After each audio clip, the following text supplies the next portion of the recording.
launching downfield, underthrown and intercepted. Keely Ringo has an escort down the sidelines. Heartbreak, longing, despair, let down, choke. These are words Atlanta sports fans are all too used to hearing. Until now. No more negative expectations. No more playing the victim. No more fair weather freeloaders. No more. 38-yard field goal by Morton Anderson. The hold, the kick, it's on the way, it's up and good. The Falcons are going to the Super Bowl.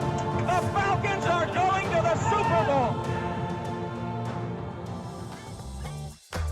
From the Mesmerized Studios in Woodstock, Georgia, Believe Entertainment proudly presents Believe in Atlanta Sports with your hosts, Robert Taylor and the Commissioner, Mark Rich.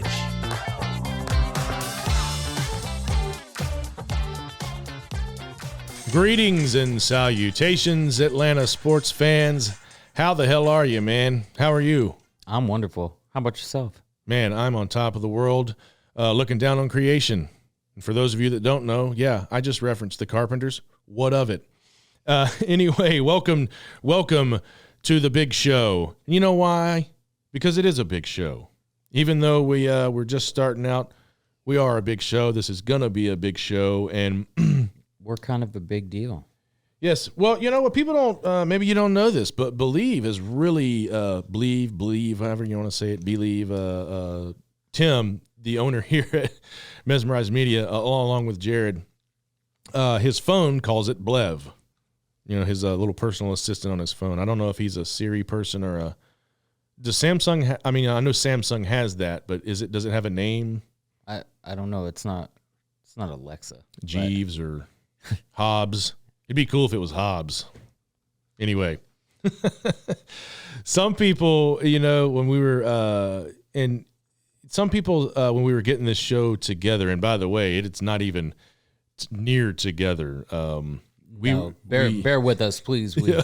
We are trying to get everything together. We are constantly watching our work and listening to our work and trying to fill in all the gaps that we're missing, but we just want to make sure we get stuff out to you so you can hear it right now, and we'll work the kinks out completely, but we're just having a hell of a lot of fun doing it, and we'll polish it up. A blasty blast, if you will. Like, we probably, because when did I send that email? Like March, April, maybe around?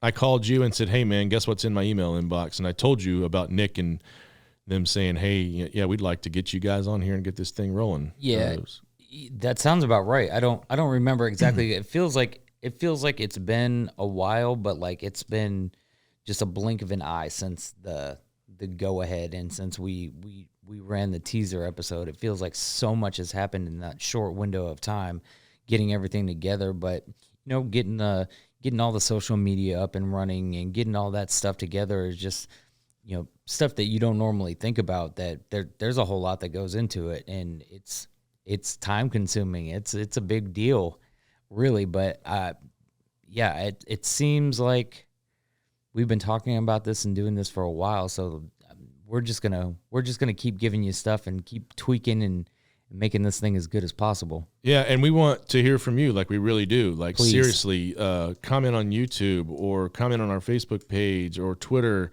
Like, seriously, reach out and tell us, because we can't say this enough. Like, we want a fan-centric, fan-built show. Like, if you see something that you don't like critique us, make it constructive. Like, don't troll the hell out of us. But one of the things, because we could have spent another 6 months getting this together, but we were just so jacked. We're like, man, let's just take what we've got and get it out and start going. And people can kind of watch the show. Like, you're going to start to see, like, some new graphics on the show and, like a back, just all kind of cool stuff. Like, we have visions of doing live callers and everything. So, but one thing we started with was the intro. Like, we had to construct, like, how are we going to start the show? And I was like, man, what if we just had some of these great calls, these new calls, like, Georgia winning the national title and the Braves winning the World Series and That's Jeff Hullinger, the Falcons call, in case you're wondering who that is. It's Jeff Hullinger, and I think Jeff Van Note, who used to play for the Falcons. And we were like, is it too long? Is the intro too long? And they said, hey, maybe you should do some voiceover stuff over it. And maybe it is a little bit long, but I don't think it'll ever get old because I love listening to that. I mean, I think about that call once a day. Just Chris Fowler, that and that's Ben Ingram, hometown guy, making that call over the Braves radio network, with Dansby.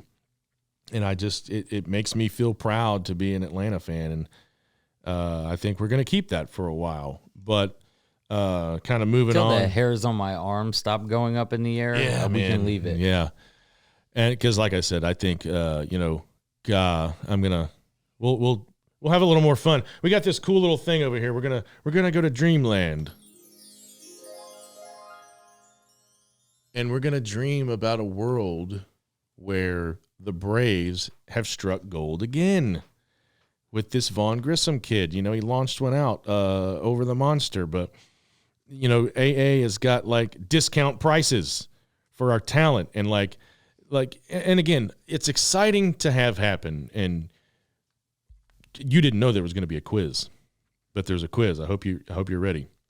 I studied for the wrong stuff. I guarantee it. What do I say anytime something cool or kind of, and you got to listen to the question, magical happens with Atlanta? What's my catchphrase?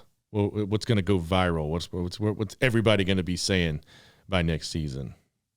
You know it. I'm going to make you say it. So you feel free to use it. You can borrow it. My sisters and everybody else have borrowed it. But anytime like a walk-off or some kind of cool thing like Vaughn Grissom's debut, anything awesome happens with the Braves, I go on social media and I say 3 things. Sweet Braves magic. Man, okay. Now you know. Now I know what you're talking about.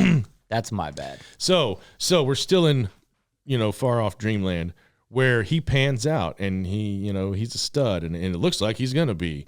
And we get him locked up. And now we have, and again, we're just fantasizing, hence the sound effect.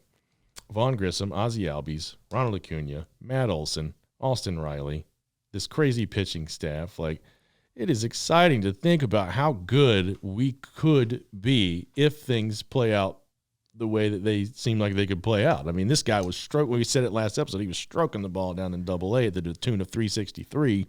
If I'm not mistaken, they're going to use him to, cover for Ozzie until Ozzie comes back, and then hopefully slide him into left field. Is that accurate? Yeah. Maybe towards the end of the season, give Dansby a little rest up for a postseason run. And natural shortstop, right? Yeah. But also played some second base. Yeah, and we don't want to think about this, but, Dansby doesn't have a contract yet. He still has to sign, and all signs point. I mean, he's a hometown guy. Went to Marietta High School over here. He's a Blue Devil.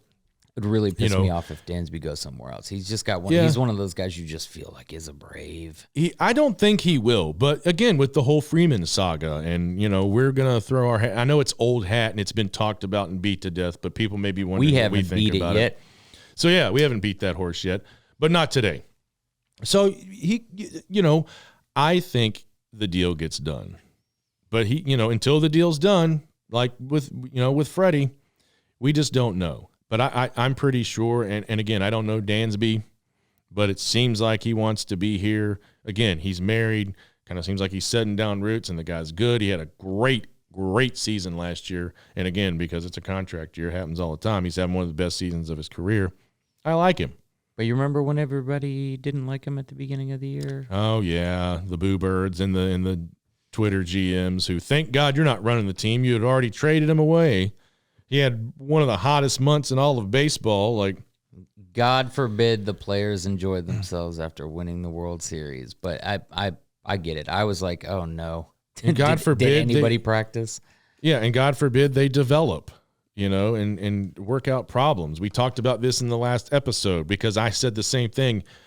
in kind of comparison.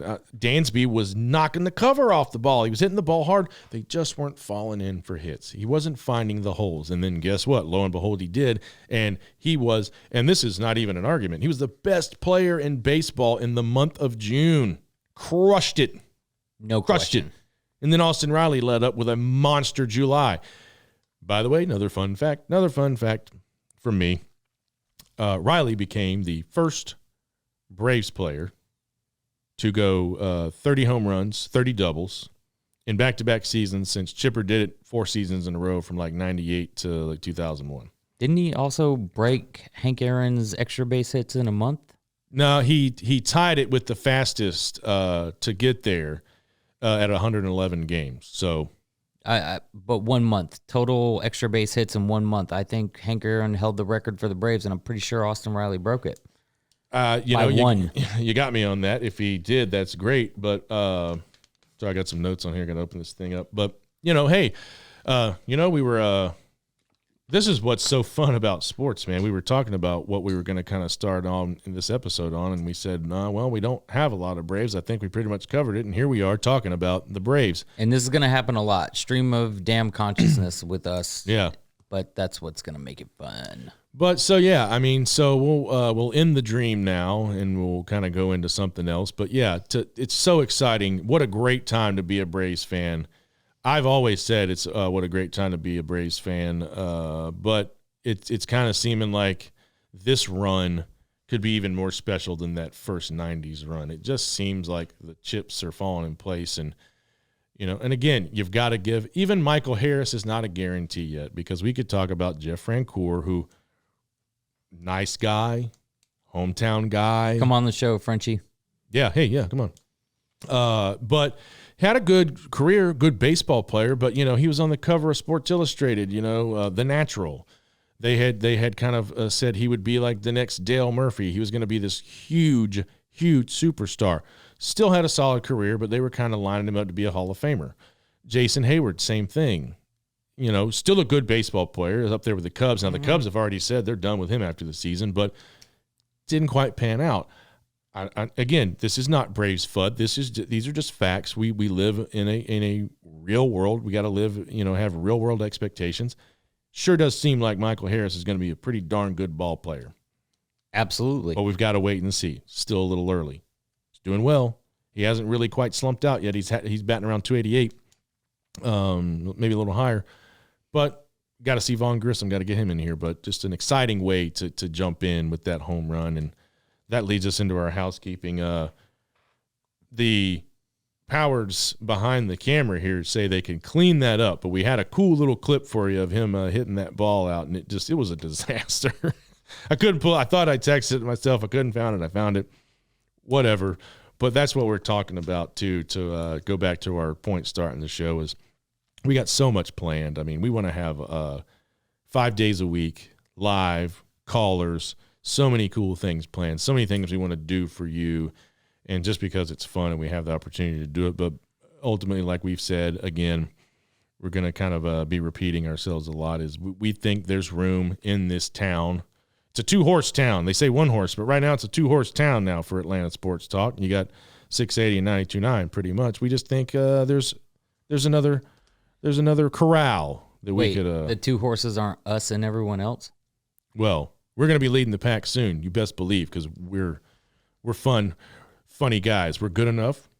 We're smart enough, and doggone it, people like us. I'm telling you, because I've watched my daily affirmations. But yeah, man, we just think and we'll touch on it here and there. Let's just say that we don't dislike our friends over there at 92.9 and things like that. Hell no. We still want to see them eat, just not at our table per se. We have a really close friend. We won't reveal his name or anything because we don't anything. But he works in Atlanta sports. He was a restaurant guy. He did it. He broke out, and I just want to who you are if you're watching. I'm damn proud of you, man. Congrats, brother. For sure. So he's big in the Atlanta sports scene, and he's on the FM dial and stuff. So, but this is us again throwing our hat in the ring, blasting off, and just saying the show's only going to get better as the episodes go by, and it's going to be fun to watch it grow. But constantly tweaking, trying to get better. It's It's a fun process. So hopefully you enjoy it with us. So to your point earlier, though, watching these guys and what they develop into, it's funny to me because I remember right after Austin Riley came out and he started out hot, and then pitchers, what they said was figured him out, and Austin Riley was done, and Austin Riley was going to be a bust after that, and the fans turned on him, and this is the Austin Riley we have right now. So like let people go for just a minute. It doesn't have to be catastrophic events. Well, that's the key, though. That is the key, is when that happens. And because it inevitably happens, pitchers do figure you out. They do start to gather some data and some analytics on you and figure you out as a player. Where you kind of separate yourselves, is do you make the adjustments? Do you recognize and become I won't say he had to become, because he's probably already a student of the game, but you got to be a student of the game. Do you put the time in the cages and listen to your coaches and look at the analytics and everything? Because that's what baseball is now. Analytics are all there. Like even Snicker has said, he's at times found some difficulty integrating into his, coaching style and everything. But you have to. They're a part of the game. There's so much data that can be collected and analyzed, and thing is, it works. Right. Well, and also when you're that young or that new to the majors, you're at the highest level now. So their adjustments to you are going to be just a little bit more than they were in AAA or AA or wherever else you were when you had to adjust to people adjusting to you. I'm sure it's a much bigger learning curve, but you get there. You have to give people time, especially in baseball. Yeah. So that being said, we're going to see these guys slump. But, again, Twitter GMs don't come on there and start saying that Harris sucks or this or that. Like, it's a process. You develop as a player. You grow as a player. You make the adjustments. And the ones that do are the ones that become the Austin Rileys and the Freddie Freemans and the Dansby Swansons and the Ronald Acuñas and all those Acuñas. That sounded weird. Country as hell. Yeah. Man, I listened to some of the episodes and the Southern drawl has come out. But, yeah, but that's where it's a make or break. Can you make those adjustments? Can you tweak your game? Do you need to adjust your timing or where you hold the bat or anything like that?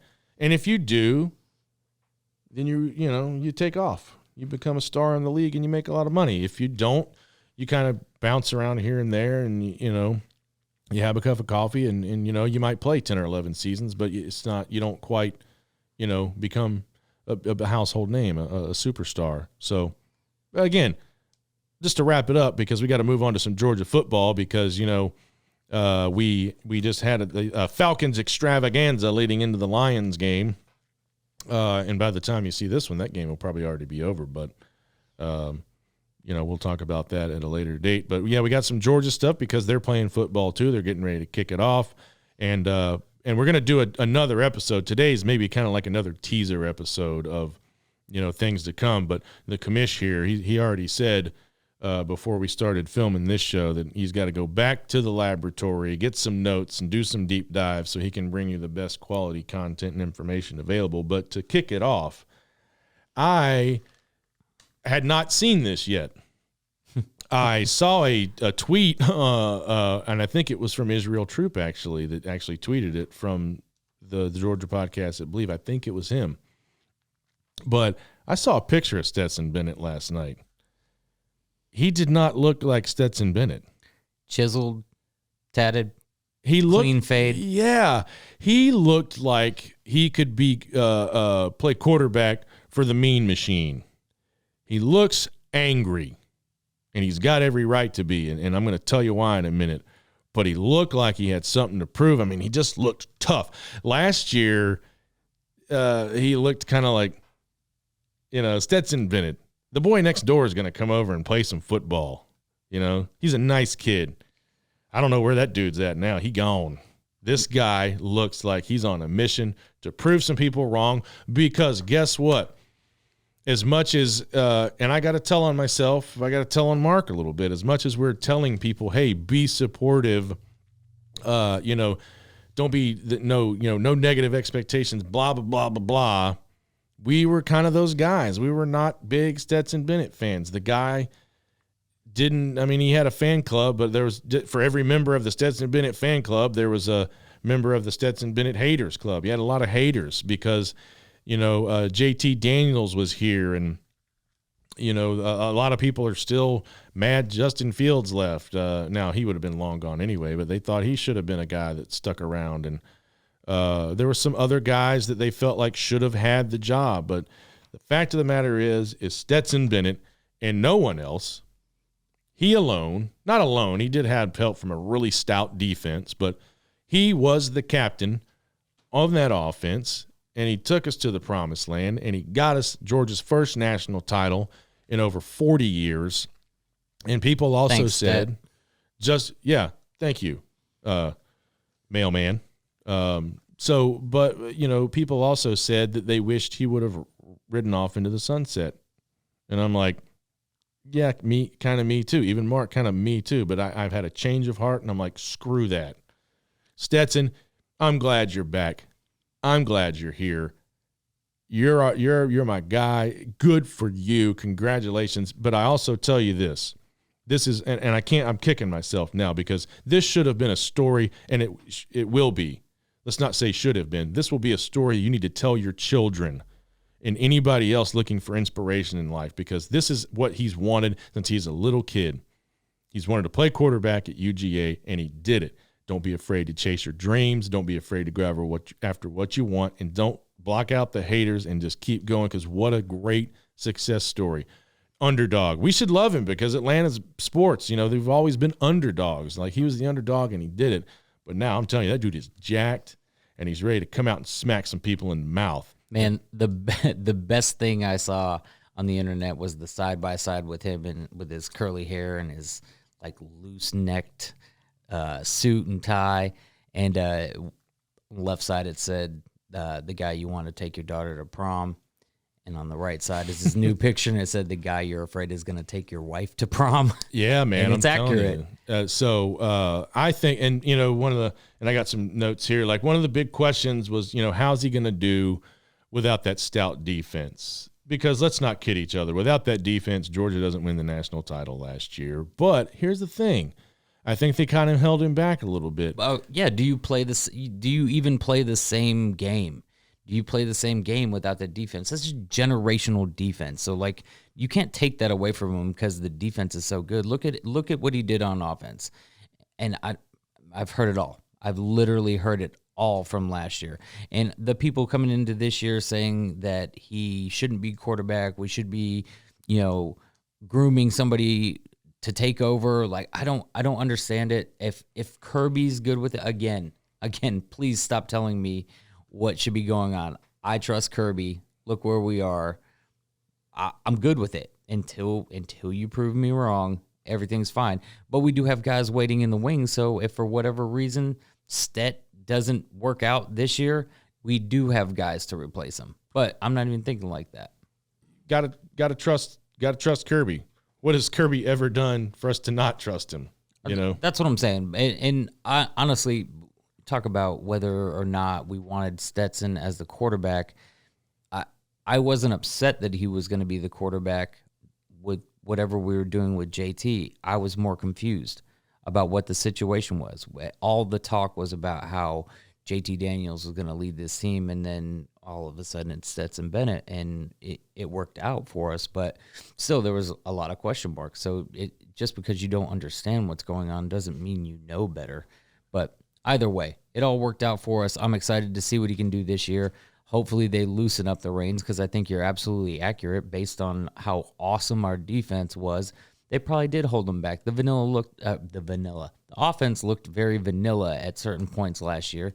We are notorious for, being a running football team. Some people say that's why Jermaine Burton transferred, so he had an opportunity to play in a spread offense and get more balls thrown his way. I say, if you were just a little bit better than Ladd McConkey last year, maybe you would have done that at Georgia. But either way, neither here nor there. Brock Bowers is better than you. Yeah. Oh my God. Georgia's tight end room looks crazy. But here's the thing. Like, hey, Stetson, I hope you go to the pros, and I hope you become a Drew Brees type guy, because Drew Brees was a little dude. He's like 5'11". How many times have you seen the clips of Drew Brees where he has to get up on his tiptoes and, throw the ball over the line? But and complete the pass. One thing I am going to do real quick when I talked about instincts and kind of getting it right sometimes is there used to be an old wrestler named Iron Mike Sharp, and his thing was he'd pat himself on the back. I'm patting myself on the back because I sat in Athens, Georgia about the last 2 or 3 seasons of the Mark Richt era, and I said, if you go over there and you bring our boy home and you put him in the head coach's position, Georgia will win the national title. He is the answer to putting this program back on the map, and it happened. So I don't need any credit or a trophy or anything. I'm just saying sometimes I know what the hell I'm talking about, and it happened. But, people always talk about question marks and what's Todd Monken going to do now that, Cook and Zeus are gone. And here's what separates good teams from bad teams. They look at the tools they have, and again, you're going to hear this word a lot. Adjustments. They make adjustments. They put new wrinkles in the offense, and they utilize, this is why Bill Belichick is such a wizard, dude, because he takes players and evaluates them, and he plays to their strengths. He works around them. It's a shocking concept. Yeah. We'll scroll down through the notes here. Kenny McIntosh and Kendall Milton. I mean, they played behind those guys. They've been, and you got Dejon Edwards and Branson Robinson. Like, Georgia's going to be fine at running back. Do not forget Andrew Paul. Andrew Paul is the most slept-on dude in that running back room, and he is going to surprise all of you. Yeah, see, there you go. So there's another one. And again, you've got Brock Bowers and some other really elite tight end talent behind him. You've got A.D. Mitchell. Let's not forget about the Ladd McConkey came out of nowhere, man. Nobody saw that one coming. I don't care who you are. Nobody saw Ladd McConkey coming. And that's another, to talk about that. That's why I don't buy. I used to be the guy that would go down to Buttsmere and be all about who are we getting out of high school? Who are the top guys? Who are the 5 chippers, the blue chippers, and all the 5 stars? I don't care about that anymore, because you know what Jordan Davis was? 3-star. Who cares? Put some fingers in the dirt. I don't even know what Ladd. I didn't even see Ladd McConkey in any of the recruiting reports that I read. I mean, he may be a walk-on for all I know. He could be. I don't know. I pay pretty close attention, but I'm not nearly as on top of it as I used to be. But Ladd McConkey was a name that I saw, but that, upon first look, you'd think it preferred walk-on type guy, but in size-wise, you're like, oh, okay. Again, I'll have to see what that looks like. But he's kind of like a Wes Welker, like, this little squirrely guy, gym rat. And everybody talks about A.D. Mitchell, but let's not forget McConkey had more yards than he did last year. So don't sleep on old Ladd. My sister named one of her dogs after him. She has a little French bulldog named Ladd. We've got quite a bit going on offense, but honestly, I don't understand how good our tight end room is. You got Brock, you got Darnell Washington, you got Eric Gilbert, who is a hybrid, and now you have Oscar Delp. We know what Brock is. We know what Darnell is too. Darnell is a monster of a man, a complete red zone threat. I don't even know how to, like, Todd Monken has to just be drooling when he looks at the depth chart, because that's a nightmare for everybody. Absolutely everybody. You could line up with every one of our tight ends and no wide receivers, and defenses would be terrified, should be terrified. I think Georgia's going to be an offensive juggernaut this year. Not that they didn't put up some serious points, because wait a minute, they just scored on Vandy again. And some other big games. I mean, they trounced Arkansas, so I don't think offense is going to be a problem. And obviously, because looking at, Stetson Bennett, to go back to that, he looks like he's done hard time. I mean, that dude is ready to just stick it in everybody's face and say, I don't know what the big deal is. I can play this position at the University of Georgia. I just did it. I just want to. He's kind of like, I want my respect, damn it. And I hope so. I'm going to take it. he's got a chip on both shoulders. Yeah. But hopefully winning the national championship gave him all the confidence that he needed, but he's still got those chips on both shoulders, and he is just, it looks, he looks, the eye test, he looks ready to go. Man, he looks like he's got some serious swagger. And, you know, everybody talks about that legendary defense, and I'm just going to, so the question here is not, do we have the talent? We do have the talent. The question is, who's going to step up and kind of evolve into that next batch of superstars? And let's just talk about some names. I'm going to throw some names up for you. Homework assignment, go look them up, go read about them, you know, stay informed.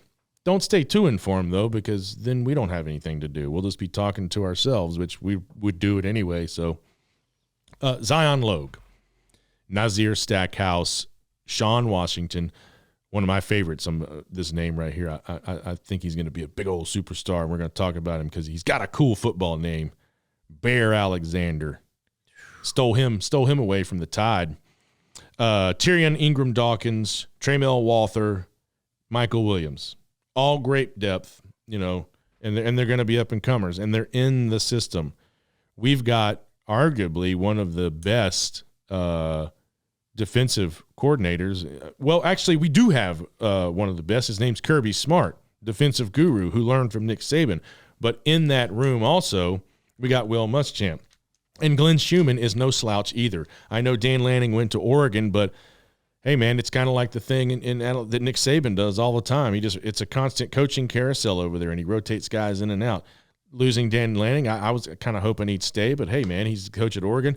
And honestly, I think Dan Lanning is going to be a terrific coach. I think he's going to do big things at Oregon. I hope so. I wish him nothing but the best, but yeah. September 3rd is going to be a problem.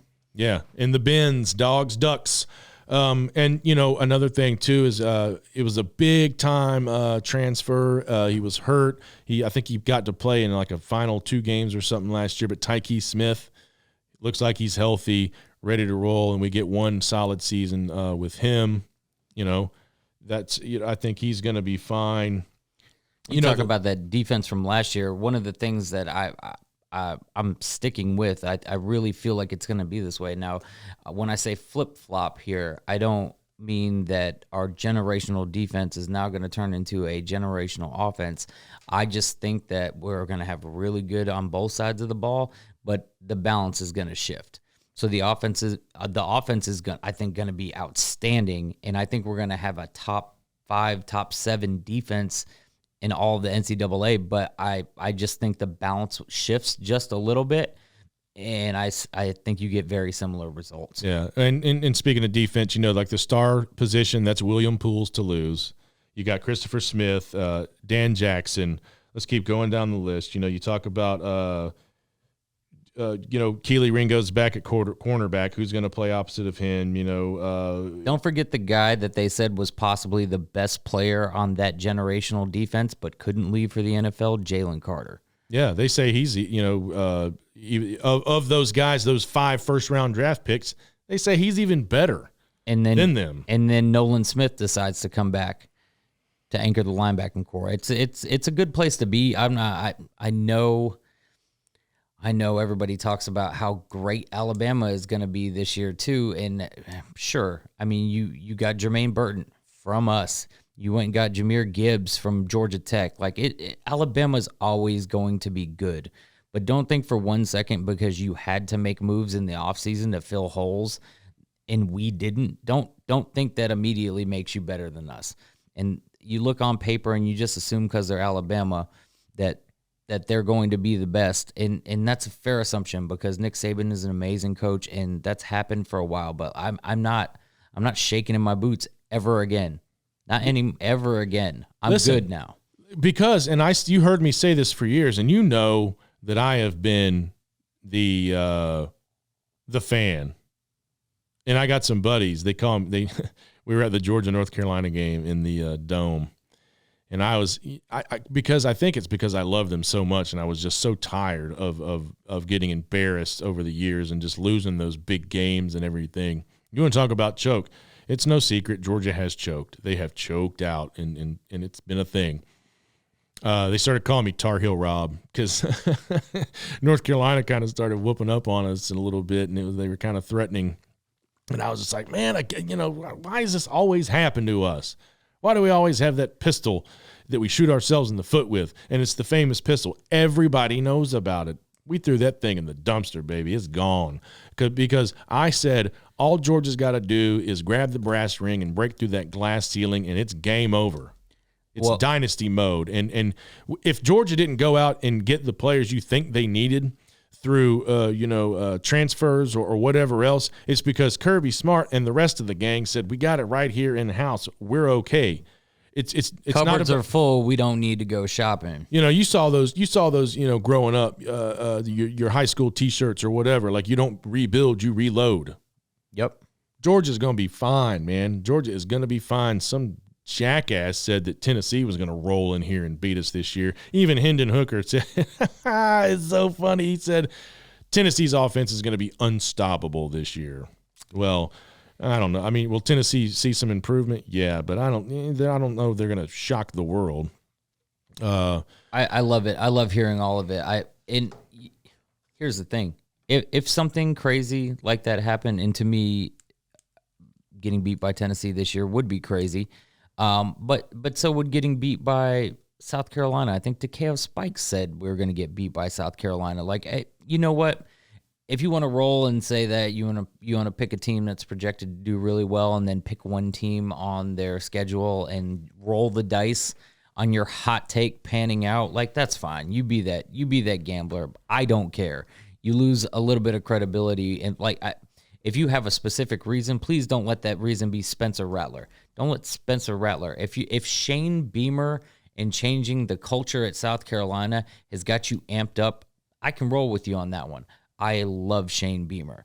Hate that he's at South Carolina and not still at Georgia, but I love Shane Beamer. That guy's Spencer cool. Rattler's the most overrated quarterback I can remember in a while. I don't. And you wait to see if what happened in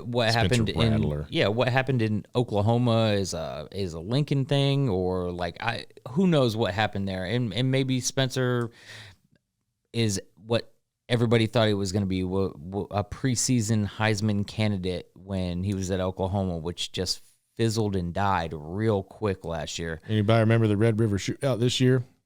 Freshman came in and took that job from him real quick. And now he plays for the Trojans. And Rattler, crazy enough, gets rattled under pressure. He does. I've seen it. Anyway. So is the guy in Tuscaloosa, but. And anybody can beat anybody. I mean, we saw Ole Miss creep up and beat Alabama. A&M, last second field goal. Georgia can be beat. And Kentucky, historically, they're a good football team. They're up-and-comers. Even their bad football teams have played Georgia close. South Carolina is always kind of a close game. It can happen, but I just think now that Georgia has finally obtained the unattainable. Everybody said it's just a different feel around there. And again, I can't wait till this show takes off and we're big enough to kind of sneak in the back door over at Georgia and some other places to get a sense of what's going on. You always hear like a guy that knows a guy that knows a guy in the program or whatever. I just want to be the guy.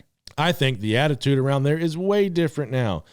They got the Alabama monkey off their back. They got the national title. You heard Kirby say it. We burned the boats, and we ain't coming back, baby. Amen. Well, and that was the thing. Like I'm gonna Iron Mike Sharp pat my back too, because everybody that was talking about Kirby and early on with Kirby and like how we're not winning a national championship the first year Kirby's here, and I'm like, listen, I know we had a nice run, and he's got Rick's leftover players. And those are good players. But you got to give Kirby time to bring his guys in, implement his system. Mm-hmm. And you look at exactly what happened. If you cannot tell the distinct difference between the year prior to the national championship and the year of the national championship, from day one of that season, that team gave me Alabama vibes. Like he got a system in place. All his guys that he first recruited and brought in were all monsters and seniors and juniors. And now is when the entire culture has changed. Yeah. His staff, his everything, he's got it all mapped out. And Alabama's the blueprint. Yeah. Alabama's 100% the blueprint. That's where he learned. But now it's there. Now he's implemented it, and this is where we are. So all you one-hit wonder people out there, like, please stop. If we never win another national championship, it is what it is. But don't do that. Why do people have to do that? Oh, you're just a one-hit wonder. Like, do you think that defense was just an accident? Do you think we got those guys on accident? It didn't happen like that. So I'm not even. Why am I angry? Why am I angry? Because about this? because that's a real thing. Everybody's been peeing on Georgia. I mean, it's a thing, but we've given them enough ammunition. Let's not make any mistake. Georgia over the years has definitely given people plenty of ammunition to take a big old steaming dump on us. They have. It's just the truth. But those days are gone, and I'm going to go ahead and say it right now. Kirby just signed for 10 years. If the dude stays 10 years, Kirby Smart is going to win another national title at Georgia, if not 2 or 3 more. He is, period, end of story. Nick Saban is going to be like Joe Paterno, and he's going to be roaming the sidelines of Alabama until he's 90 years old, if Miss Terry lets him. Unless Terry Saban wakes up one day and says, Nick, it's time. He ain't going anywhere. Dude can play. He can coach at Alabama until he's 100 if he wants to. And he's great. And Alabama's been great. And they are one of the, if not the greatest college football program of all time. One of the richest now. They've kind of always had some money. But that's what I'm saying. Georgia has now I've always said there's a difference between like being a premier, like Georgia's been a premier program. Well, now they're elite. And they're going to win another one. They have world-class facilities. They just started another 2-phase project on the stadium and the other facility, the player facilities. It is insane. Players want to come there. They have a pipe, especially, are you kidding me? After 15 players, the most ever, drafted into the NFL, 5 first-round picks. Everybody out there, every parent, every coach, every kid is like, if the system fits and you like it, Georgia's a pipeline to the NFL. They crank out NFL players. They can get you there. Kirby Smart as I've always thought, has been a great coach. We're here. We have arrived. This isn't a one-off. This isn't a joke. And you better don't take Georgia seriously. I don't care. Don't. Please don't. And hey, I'm not one of those obnoxious Georgia fans, but I'll still be over in the corner going, yeah. Told you. We're here. It's done. And nobody, if you want to clown on us, you can clown on us, but you're ridiculous and you're wrong. Georgia is now, after grabbing that national title, an elite program. I'm just watching our time over here because we're about to wrap up, but it's done. It's over. Georgia's here. It's our time. We're always going to compete with Alabama. I don't know if Nick Saban ever loses that competitive edge. Like, kind of because there were some lean years even as Paterno was the coach. I don't know that ever happens because he's so good. I don't know that Alabama's – well, boy, that bullshit happen, when he said – call it a rebuilding. Yeah, I was about to say that was some bullshit right there. Like, Kirby clapped back at him, though. Yeah, he did. I appreciate that. That's somebody made a comment about Feinbaum. I gotta write these down about how like in this particular offseason, Nick Saban's got himself caught up saying the wrong thing at least 4 times, and normally it's a man of few words. But yeah, he's getting caught up in the media. It's looking a little sloppy, and that whole this is a rebuilding year thing is just a bad look. So I'll tell you this: do you think? Because a couple of his coaches have beaten him, do you think there's some people living in Saban's head rent-free now, maybe? Possibly. Did Little Debbie stop making oatmeal cream pies? Yeah. So that could be screwing with his whole life. Yeah. I mean, it's, because you got to think, Alabama's been good, 12, 14 years now? At the top of the mountain? Yes. It's got to turn at some point. There's got to be a little bit of a down cycle, you would think, anyway. Just like the Patriots, Brady took off and everything, and the Patriots had you'd think at some point they don't nail the prospects every year, the draft class. Like, they have a great draft class, but then they don't pan out. Like, at some point, like, you'd think it would have to happen. Yeah, but just look at it, though. They've been in the playoff every year. The playoff has existed. So, like, whether their super team that they say is probably could be one of the best college football teams ever assembled or not, they're still top 4 in college football. So I don't see them ever really falling out, especially now with the transfer portal, NIL. Like Yeah. it's set up, and honestly, this benefits Georgia too. But it's set up for the rich to get richer in this situation. But I don't see them falling off. It would be interesting. It would be interesting moving forward to see if they ever don't make it. I'm always kind of hoping for that scenario where they shouldn't, but they do. Yeah. Because I love to watch the world burn in that scenario and watch everybody freak out about it. But, you know, I think while Nick Saban's there, you're not going to have to worry about too much. You may not be the resounding number one, but you definitely are going to be in the picture every year. Man, and I want, and we got to wrap it up here. We just got the signal, but I want Florida to up their game. I want Tennessee to up their game simply because to make us look better and to further establish the SEC's dominance in college football. And I'm looking at you, Big Ten fans. Gross. Yeah, don't even get. We'll do another episode on that. But that, you know, speaking of episodes, we got to round this one out. But man, that was fun. We talked some dogs and kind of tossed it around, but we're going to get more into specifics and kind of have a kickoff show to start the season for the Dogs. We're going to keep rolling with the Braves. It's about to get, you know, playoffs are quickly approaching. Falcons start Friday.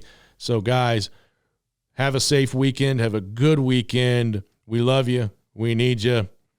Rowdy 5K. Until next time, Atlanta, we'll see you later. Do you believe?